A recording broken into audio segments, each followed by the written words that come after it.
Across the globe, billions of people eat soy every day, but fear and confusion about its effect on hormones still run wild.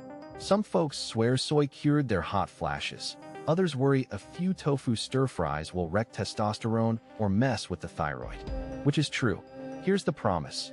First, they'll cut through the noise and give you a clear, simple guide so you can decide if soy belongs on your plate, with real-life examples and easy steps to try this week. Quick reality check.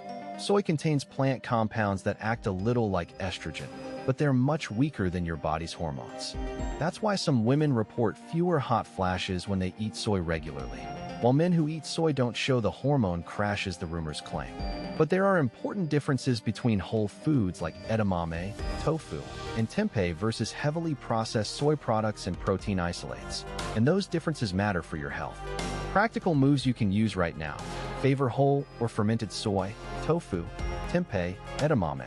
Limit processed soy protein in bars and fake meats. Aim for about 1 to 2 servings a day if you're curious, and talk with your doctor if you have thyroid issues or are feeding a baby soy formula. Stick around.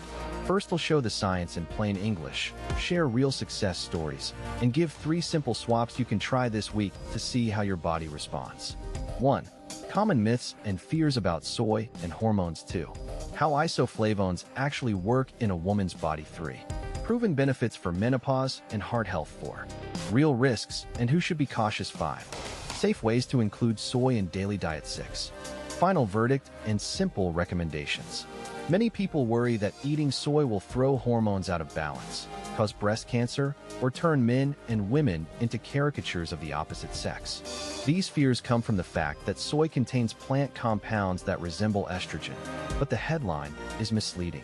Clinical studies and large reviews have not shown that typical dietary amounts of soy increase breast cancer risk.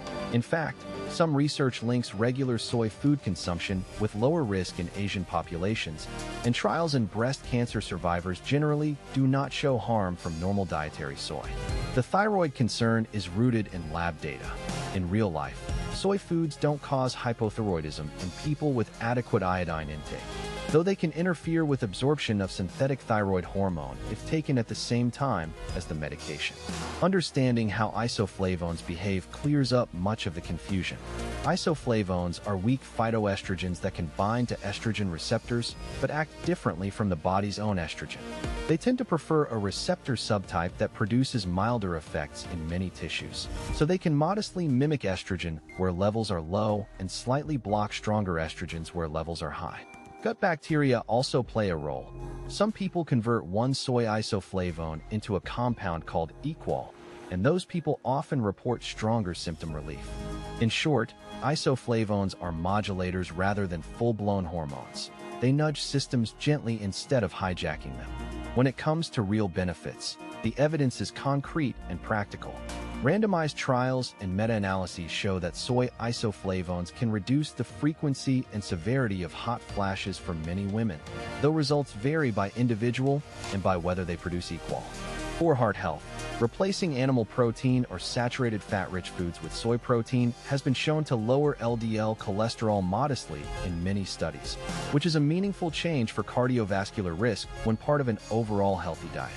Some women also report improved bone markers and better quality of life during menopause with regular soy foods, though bone benefits are less consistent than the relief from hot flashes and the lipid improvements. There are real risks for specific people, and they deserve attention. True soy allergy is uncommon but can be serious. Anyone with an allergic reaction history should avoid soy. People taking levothyroxine should avoid consuming soy and thyroid medication at the same time and should speak with their clinician about timing. High-dose isoflavone supplements are not well studied and should be approached cautiously. Most safety data support food-based soy, not concentrated pills. Those with complex medical histories, especially on multiple hormone-related therapies, should check with their healthcare provider before making big changes. Lastly, infants on soy formula have different nutritional contexts. Decisions there are best made with pediatric guidance. Practical, safe ways to add soy are easy and tasty. Favor whole or minimally processed soy foods. Tofu in a stir-fry, tempeh on a salad, edamame as a snack, unsweetened soy milk in your coffee, miso soup, or natto if you like it. Try swapping one animal protein meal a day for a soy-based option a few times a week to see how you feel. Don't rely on high-dose supplements. Instead, aim for food servings that fit naturally into meals. If you take thyroid medication, space it several hours apart from soy foods. Fermented soy foods can be gentler on digestion for some people, but both fermented and unfermented types provide isoflavones and are acceptable choices. Try a small experiment. Replace one meat-based meal with a tofu or tempeh dish for a week and note changes in digestion, cholesterol, if you track labs, or menopausal symptoms. For most women, moderate daily soy as whole foods is safe and can offer modest benefits for hot flashes and heart health. Consult your clinician if you have a soy allergy, thyroid disease, or are on complex hormone therapies, and avoid concentrated isoflavone supplements unless advised. Start simple, choose whole foods, and use soy as one useful tool among many for healthier eating. Worried you'll disrupt your hormones every time you eat tofu? You're not alone. Confusion and fear around soy have stopped plenty of people from trying something that could actually help them. The good news: the real problem isn't soy itself, but mixed messages and extremes. The solution is simple and practical. Focus on whole, minimally processed soy in reasonable amounts, and treat highly processed soy like any other ultra-processed food. Real-life studies show people who eat regular servings of traditional soy foods, like tofu, tempeh, miso, and edamame, usually do fine hormonally, and some populations even show lower rates of certain cancers and healthier menopausal symptoms. Here's the detail without the jargon.